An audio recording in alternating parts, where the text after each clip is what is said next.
আসসালামু আলাইকুম। আজ পবিত্র জুমার দিন। আশা করি সবাই ভালো আছেন। নামাজের জন্য সবাই প্রস্তুতি নিয়ে 12:30 একটার ভিতরে মসজিদে যাওয়ার জন্য সবাইকে আন্তরিকভাবে জানাচ্ছি। জুমার নামাজ মুসলমানদের জন্য অত্যন্ত গুরুত্বপূর্ণ। সপ্তাহে একদিন নামাজটা কেউ ছাড়বেন না। আমার অনুরোধ, প্রত্যেকেই 5 ওয়াক্ত নামাজ ঠিকমতো আদায় করার জন্য চেষ্টা করবেন। আপনি যদি চেষ্টা করেন, নামাজ আপনাকে ছাড়বে না।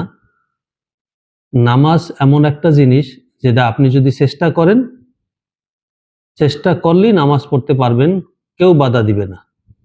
যদি আপনার আন্তরিকতা থাকে নামাজের প্রতি, কখনো বাধা আসবে না। এটা আমি নিজেই পরীক্ষিত। আশা করি সবাই স্মরণ রাখবেন, নামাজের বিকল্প নাই। নামাজ পড়বেন 5 ওয়াক্ত। জামাতের সহিত যদি নাও পড়তে পারেন, একাকী পড়ে নেবেন, যেহেতু আমরা সবাই কাজকর্ম করি।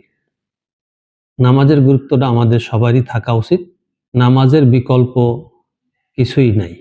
তো কাজেই সবার কাছে আমার অনুরোধ থাকবে, আমরা যেন কাজকর্ম করে 5 ওয়াক্ত নামাজ ঠিকমতো আদায় করতে পারি। আল্লাহ যেন আমাদেরকে সেই তৌফিক দান করেন। আমিন।